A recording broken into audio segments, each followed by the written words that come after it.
Good afternoon, teacher. We are the group number 1 and we choose the theme comparison between face-to-face and virtual classes in EFL teaching in Ecuador, challenge and opportunity in a second language teaching. Introduction. The learning of English as a foreign language (EFL) has become a key element in Latin America educational system, particularly in Ecuador, where the mastery of a second language represents a strategic tool for academic and library inclusion. In recent years, and especially after the COVID-19 pandemic, the Ecuadorian educational system has undergone a drastic transformation by migrating to virtual platforms. Although this transition was necessary and were a significant challenge for teachers who were forced to transform their teaching strategies in the digital context, often lacking sufficient infrastructure. Given this scenario, it is important to analyze teachers' perception of how this modality, presentation and virtual, have influenced EFL learning to understand not only their educational challenge, but also the opportunities that occur in each environment.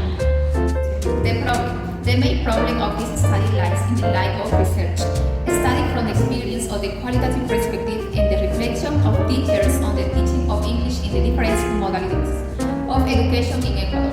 While virtual education presents new tools and methodological opportunities, it also presents challenges related to interaction, student engagement, and the appreciations of learning. Future more in-person education, although more familiar and structured, has also present limitations, especially in light of the challenge of more individualized and appropriate education. Teacher feedback is critical to understanding how these modalities affect learning performance and which strategies can problem most effective or problematic in EFL instruction. Key insights.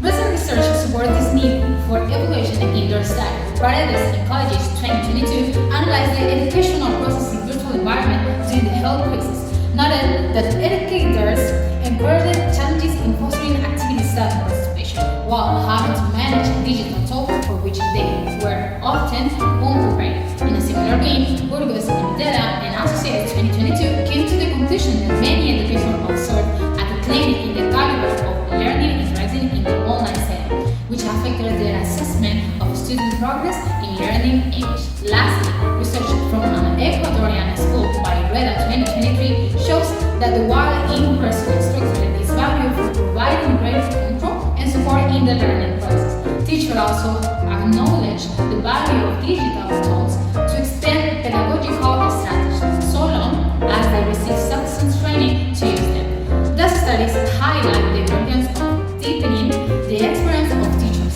taking into account the specific context of learning English as a foreign language in Ecuador. Methodology. This research uses a qualitative approach focusing on semi-structured interviews with English teachers who have experience in both face-to-face and online teaching. Teachers from public and private schools across the country have been carefully selected. The goal is to explore their perspectives on teaching conditions, methodological challenge, student learning outcomes, and key elements of effective instruction in both formats. Using a qualitative method is essential because it helps us understand teaching from the teacher's point of view and within the real context. As Cueto Urbina 2020 explains, qualitative research allows access to a constructed reality based on the personal experience of individuals. In this case, teacher stories provide valuable insights into complex aspects like institutional strategies, believable education, and perception of students' learning. This approach is especially useful for student educational processes that cannot be fully measured with numbers, but instead must be understood through language, experience, and meaning. Research question. This research seeks the answer to the following question.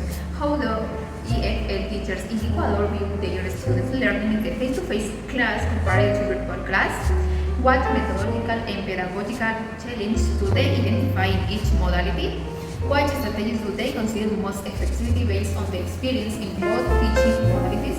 What recommendations would they share to strengthen the teaching of English in the country? These questions will allow you to develop a critical understanding of teaching practices from your own experience. Justification. This work is relevant because it provides a vision of the challenges in EFL teaching, based especially on teachers.